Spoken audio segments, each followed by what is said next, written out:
Hello everyone, welcome back to our channel. आज मैं आपके लिए लाई हूँ 12th क्लास हिस्ट्री का लेसन नंबर 6। 5 लेसन मैं ऑलरेडी करवा चुकी हूँ, जिसका लिंक आपको डिस्क्रिप्शन बॉक्स में मिल जाएंगे। तो लेसन नंबर 6 का फर्स्ट क्वेश्चन है हमारा कि जो इतिहासकार थे उनका इंटीग्रेशन ऑफ कल्ट से क्या मतलब था, एग्जाम्पल के साथ उसको बताएं। ठीक है, अब क्या हुआ था 10वीं से लेकर 17वीं शताब्दी के बीच में क्या हुआ था, जो हमारी रिलीजियस लाइफ थी भारतीयों की, उनमें कुछ इम्पोर्टेंट जो ट्रेंड थे उनको नोटिस किया गया। ठीक है, ट्रेंड क्या होता है, जब कोई नई चीज़ उसमें ऐड की जाती है, ठीक है, उसको हम क्या बोलते हैं, ट्रेंड।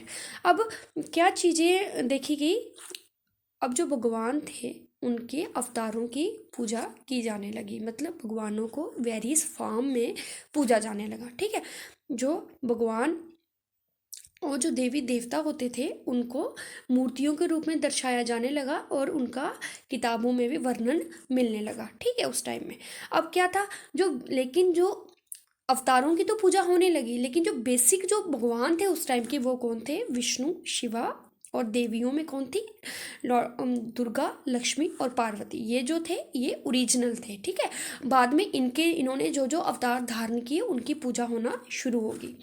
अब हिस्टोरियन जो थे, जो हमारे इतिहासकार थे, उन्होंने जो सोशियो रिलीजियस लाइफ थी उन दिनों की, उनमें जो इम्पोर्टेंट ट्रेंड नोटिस किए वो क्या थे, दो ट्रेंडों को नोटिस किया। वहाँ की जो सामाजिक और जो धार्मिक ज़िंदगी थी उनमें दो जो न्यू ट्रेंड आए थे उनको नोटिस किया। पहला था dissemination of the Brahmanical ideas. Dissemination of Brahmanical ideas क्या था, अब जो पहले क्या होता था, जो भी ज्ञान होता था वो ओरल रूप से एक दूसरे को प्रदान किया जाता था, मतलब मौखिक रूप से हम क्या करते थे, एक दूसरे को ज्ञान देते थे, गुरुओं से उनके शिष्यों को, शिष्य से फिर आगे। ठीक है, लेकिन बाद में क्या होने लगा, उन्होंने बुकों को लिखना शुरू कर दिया, जो धार्मिक किताबें थी उनको लिखना शुरू कर दिया। ठीक है, और सिंपल जो संस्कृत लैंग्वेज थी उसको यूज़ किया गया, सिंपल संस्कृत भाषा में किताबों को लिखना शुरू कर दिया गया फिर से। ठीक है, अब ये जो किताबें थी पहले इनमें लोग इनको नहीं पढ़ पाते थे। ठीक है, बहुत सारे जो लार्ज मासिस थी इनको नहीं पढ़ पाती थी, लेकिन जैसे ही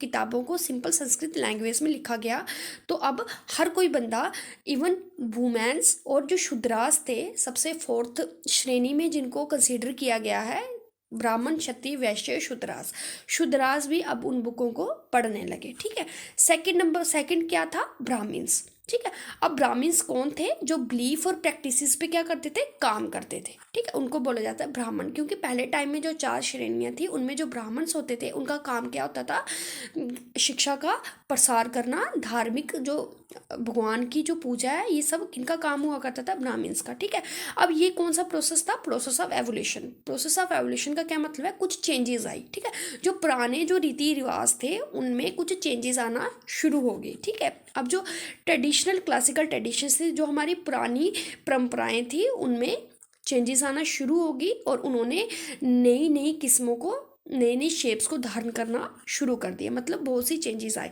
कैसे चेंजेस आए, क्योंकि जो कॉमन पीपल्स थे उनकी जो परंपराएं थी, उनके कांटेक्ट में आने के बाद उन जो लोकल लोगों की जो परंपराएं थी उनका इम्पैक्ट पड़ा उस पर, और जिसके कारण क्या हो गया, कुछ चेंजेस आना शुरू हो गया। अब चेंजेस क्या देखी गई, वेरी गुड जो एग्जाम्पल है वो हमें मिलती है, जो उड़ीसा में जगन्नाथ का टेम्पल है। ठीक है, जगन्नाथ का जो टेम्पल है पूरी उड़ीसा में, उसमें क्या है, ये विष्णु भगवान का ही अवतार माने गए हैं। ठीक है, विष्णु भगवान का अवतार माने गए हैं और इनकी पूजा की जाती है जगन्नाथ के रूप में उड़ीसा के पुरी में। ठीक है, तो ये क्या था, भगवान की अवतार की पूजा की गई थी। ठीक है, और जगन्नाथ का मतलब क्या होता है, जो पूरे जग का क्या होता है, स्वामी होता है, मतलब पूरे ब्रह्मांड का जो स्वामी होता है उसको क्या बोल देते हैं, जगन्नाथ। और ये जगन्नाथ जो थे ये किनका अवतार माने गए थे, लॉर्ड विष्णु के। ठीक है, अब इनकी पूजा होना शुरू हो गई। और भी बहुत से लोकल देवता थे वहाँ पर, ठीक है, जिनके मूर्तियां बनाई गई थी, जिनके स्टैचूज थे, और उनके स्टैचूज किन लोगों के द्वारा बनाए गए थे, ट्राइबल्स जो लोग होते थे उनके द्वारा बनाए गए थे, और मिट्टी और पत्थर से इन लोगों की, इन देवताओं की मूर्तियों का निर्माण किया गया था, वहाँ के जो आदिवासी लोग थे उनके द्वारा। उन देवताओं को भी पूजा जाना शुरू हो गया। ठीक है, उसके बाद क्या हुआ, हर फैमिली का अपना एक कुल देवता ठीक है, उनकी पूजा भी शुरू होगी। मतलब हर फैमिली का, हर जो कुटुंब है उसका अपना एक कुल देवता होता है, उनकी पूजा भी शुरू होगी। और जो देवियाँ थी उनको भी पत्थर और मिट्टी की मूर्तियों के रूप में बनाकर उनकी भी पूजा शुरू कर दी गई। ठीक है, तो हम कह सकते हैं कि जो नई चेंजेस थी वो क्या थी, भगवान के अवतारों की भी पूजा शुरू होगी। उसके अलावा जो आदिवासी थे उन लोगों ने भी अपने अपने देवताओं की पूजा शुरू कर दी, और इवन कि हर फैमिली का अपना एक कुल देवता होता था, उनकी पूजा भी शुरू होगी। तो ये जो चेंजेस देखी गई 10वीं से लेकर 17वीं शताब्दी के बीच में, ये चेंजेस देखी गई। Thank you.